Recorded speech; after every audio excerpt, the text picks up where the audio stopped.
언론, 금융당국, 기재부, 청와대가 한 팀이 돼서 한국은행의 금리 인하를 압박을 했다. 어떻게 생각을 하십니까? 저는 그 문자 메시지 난 거를 저도 어제 보도를 보고 알았습니다. 저는 사실상 금시초문의 일이었고 그 사람들이 자기네끼리 어떻게 주고받았을지는 몰라도 그때 금리역 안에서는 거기 나오는 안종범 수석하고 협의한 적이 전혀 없습니다. 그런데 이게 우연이라고 하기에는 너무 이 시나리오가 정교하지 않습니까? 언론과 이렇게 쫙 해서 기획기사를 바로 내보내고 그 다음에 바로 금융통화위원회에서 금리가 인하되고. 그 정황을 갖고 이렇게 말씀하시는데 2015년 금리 인하 당시의 상황을 뒤돌아보면 그때의 경기는 정말 아주 안 좋은 상황으로 치닫고 있었습니다.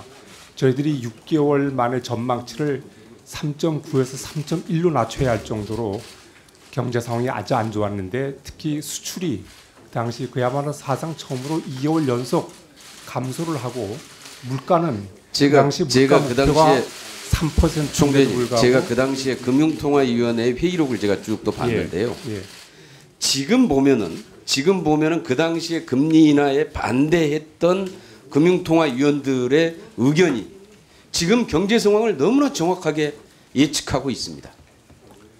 그런데 그렇게 얘기를 하시면 안 되고요. 문제는 이 금리 인하의 과정에 당시 금리 인하의 결정이 무리한 측면이 있었다라고 하는 것은 확실히 총재님도 인정할 수 있는 거 아닙니까? 아닙니다. 제가 잠깐 말씀드렸다시피 네. 그때 경제 상황은 저희들이 스태그플레이션이 우려할 정도로 한국은행에 대해서 대단한 압박이 많을 때입니다.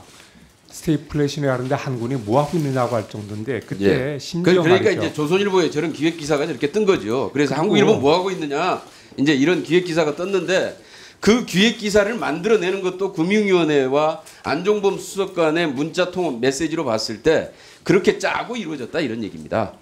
그렇게. 그런데 이렇게 정교한 시나리오에 의해서 착착착 진행이 됐는데 한국은행만 금리 인하하는데 아 우리는 전혀 그것과 무관합니다. 이렇게 지금 얘기할 수 있는 상황이 아니잖아요. 그러니까 쉽게 얘기하면은 그 당시에 서별관 회의에 한국은행에서 참석을 하지 않았다 지금 이 얘기인가요? 서별관 회의는 저희가 참석한 서별관 회의는 없었습니다. 그날 2015년 말씀하신 2015년 예를 들면 2월이라든가 3월에는 제가 서별관 회의에 참석한 적이 없습니다. 아니 총재님은 참석 안 했는데 아닙니다. 한국은행에서 전혀 참석한 적이 없습니까? 없습니다. 확실합니까? 그렇습니다. 그리고 그다음에 최경환 당시에 경제부총리나 안종범 수석 금융위원회하고 금리 인하 관련해서 협의를 한 사실이 있습니까? 없습니다. 전혀 없습니까? 없습니다. 그게 확실하죠? 좀 의원님 이걸 생각하셔야 됩니다. 만약에 정부의 압박을 받아서 금리를 조정만큼 금통위가 그렇게 운영되지 않습니다.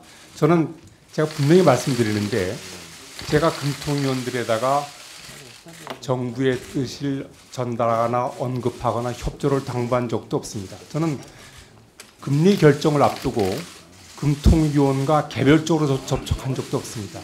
금통위원의 판단에 영향력을 행사하려고 하는 어떠한 시도도 한 적이 없고 저들이 정부 압박이 있다고 해서 금통위가 거기에 따라서 그대로 움직인다는 것을 저는 그럴 가능성을 거의 생각조차 해본 적이 없습니다.